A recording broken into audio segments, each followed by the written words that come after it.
Oi, gente, tudo bom? Tranquilo? Ó, é o seguinte, eu vou dar sequência agora, porque semana passada eu tinha mandado uma lista de exercícios para vocês, né? Vou deixar o gabarito lá, podem ficar sossegados, sossegadas, tá bom? E hoje eu vou dar um pouco de sequência, na verdade, porque na última aula eu tinha passado para vocês as características do realismo, certo?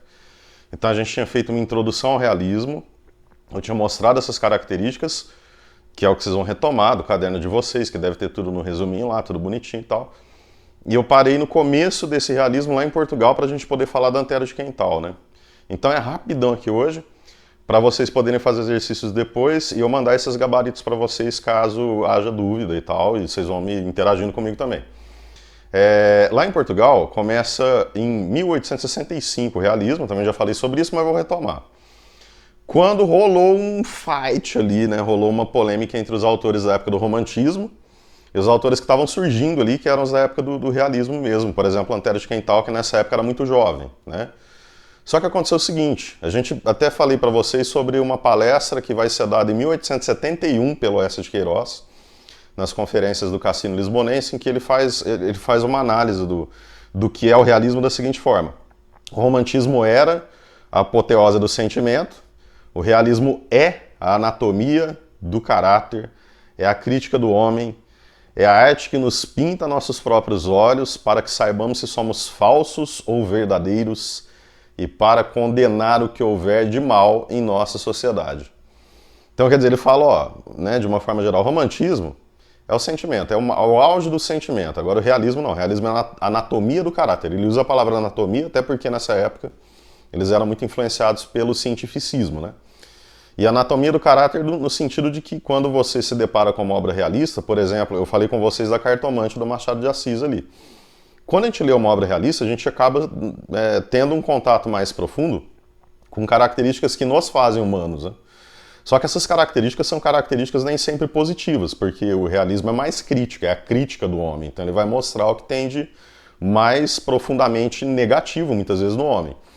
E também para condenar o que houver de mal em nossa sociedade. Quer dizer, uma arte que, ao invés de estar voltada para o sentimento do indivíduo, né, como era na época do romantismo, está voltada para uma análise do que está fora do indivíduo, uma análise fria, científica mesmo. Né? Quer dizer, tudo muito diferente. Aí o que aconteceu? Um cara chamado Pinheiro Chagas, que era um escritor romântico, publicou um livrinho lá romântico, ainda chamado Poema da Mocidade. Né?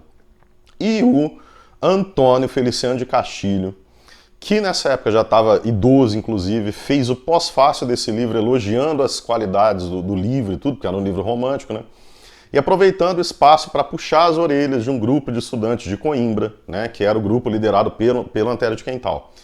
Porque o Castilho não concordava, né, com aquela literatura crítica que, na concepção dele, chegava a desrespeitar instituições e tudo mais. E o Antero de Quental respondeu numa carta aberta, chamada Bom Senso e Bom Gosto, né? E ele pegou pesado, porque em alguns momentos, claro que ele teve que colocar ali o pensamento dele, mas ele disse que o Castilho não queria enxergar, né, as mudanças que eram naturais em qualquer manifestação artística e principalmente na literatura, e que ele era livre para seguir essas modificações e construir a arte do jeito que ele bem entendesse. Só quando ele falou que o cara não queria enxergar, ele fez uma piadinha que não pegou muito bem, porque na verdade o Castilho nessa época estava cego, né? Completamente cego. Então, quer dizer, ficou muito mal essa parada aí. Então ficou uma carta bem agressiva mesmo que juntou polos, né? Tipo, tinha gente defendendo o Castilho, o pessoal do romantismo, e tinha gente defendendo Antero de Quental, que era o pessoal lá do realismo. E aí isso ficou conhecido como a Questão Coimbra, né? Que é o marco de início do realismo lá em Portugal. Agora, o Antero de Quental, que é esse cara, né, que no fim ele responde, ele assina a carta assim, na despedida, né? Nem admirador, nem respeitador, Antero Tarquínio de Quental, certo? E o Antero de Quental, nesse mesmo ano, ele publica Odes Modernas. A gente tem que analisar, né, as poesias do menino lá sob duas perspectivas. Qualquer poesia a gente analisa sempre assim, né? Na época do romantismo tinha uma liberdade formal maior, porque o cara está construindo uma literatura ali que vem do sentimento dele, então de repente ele não está muito interessado nesse lance de metrificação, estrofe, né, inversão da linguagem para ela ficar chique e tal. Ele quer que a literatura expresse sentimento mesmo, né? Só que no realismo não, o realismo ele vai voltar a ser cuidadoso com essas questões formais, né? Então, em odes modernas, a gente percebe como e por que o Antero de Quental hoje é considerado um dos 3 maiores sonetistas da história da literatura portuguesa. Ele só pode ser comparado na forma como ele constrói o soneto, com as inversões, com a construção de rimas, com a construção da metrificação. Ele só pode ser comparado em relação a essa técnica toda com 2 caras que, né, Camões, na verdade, que, poxa vida, né, velho? E o Boccaccio, né, que é outro também que é fã do Camões, inclusive. Então são os 3 maiores sonetistas da história da literatura portuguesa. Acabei de falar uma característica formal dele. Ele escreve com sonetos, predileção pelos decassílabos, evidentemente. Os versos são decassílabos, né? Então uma estrutura muito clássica. E aí tem um crítico literário lá em Portugal que chama Antônio Sérgio, que ele fez um estudo da obra do Antero de Quental, e ele percebeu que tem 2 vertentes completamente distintas, né? Uma delas ele chamou de polo diurno e a outra ele chamou de polo noturno. Por que ele fez isso? O polo diurno é uma vertente que você percebe que é otimista. Em geral, quando Antero de Quental fala de sociedade de uma forma geral, ele tem essa visão otimista, né, de que existe a possibilidade de acordar, ouvir a voz das grandes multidões, para que isso realmente gere revoluções, mude, né, aquilo que está de errado na sociedade. Então ele tem aquele tom mais otimista. Tipo, razão, irmã do amor e da justiça. Mais uma vez escuta a minha prece. É a voz de um coração que te apetece, de uma alma livre, só a ti submissa. Ele fala que a alma dele é totalmente submissa à razão, que é irmã do amor e da justiça, né, no caso. E ele, quando ele fala de justiça, ele fala de justiça social. Quer dizer, por meio dessa razão, né, que domina tudo, que comanda tudo, pode haver amor e justiça, no caso. Então você vê que é um poema assim, né, mais tipo, pô, que legal, né, cara? Então é mais pra cima, assim. A outra vertente é justamente o oposto, claro, né, porque é o polo noturno, é a tendência noturna dos poemas do Antero de Quental. Ele tinha uma influência muito grande do Schopenhauer, que o Schopenhauer vai constituir nossa existência, a grosso modo aqui, só para vocês entenderem a conexão com o Antero de Quental. Ele fala que a nossa existência é motivada sempre por aquilo que ele chamava de vontade, né? Então, tipo, eu tenho vontade de alguma coisa, então eu vou nortear minha existência para atingir aquele objetivo ali.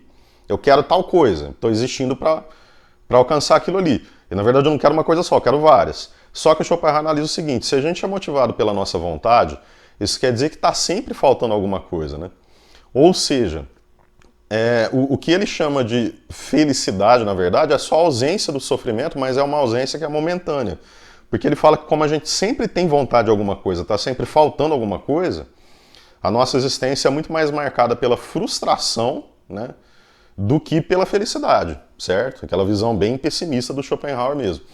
Quando a gente consegue alguma coisa, a gente vai ter uma felicidade, né, por ter conseguido aquilo, mas aquela felicidade é momentânea, não é uma coisa que vai perdurar por toda a vida. Tipo, eu não vou conseguir um objetivo e pronto, agora acabou, né? Eu vou sempre em busca de outros objetivos. A visão dele é essa. E o Antero de Quental, na sua tendência noturna, ele vai falar o seguinte, ó.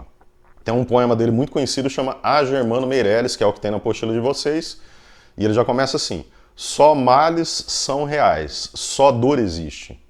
Prazeres, só os gera fantasia. Em nada, um imaginar, o bem consiste. Anda o mal a cada hora, instante e dia. Então, tipo, a concepção que ele tem da existência, né? Só males são reais, só dor existe. Então a realidade, ela é composta por sofrimento, por frustração, né? Schopenhauer no caso. Prazeres só os gera fantasia. Quer dizer, quando a gente tem algum tipo de prazer, ele não é um prazer, não é uma coisa que seja de verdade, né? É uma coisa que é motivada pela nossa própria fantasia. O bem para ele consiste em nada, um imaginar. Quer dizer, o bem não é uma coisa que é concreta, né, que exista mesmo.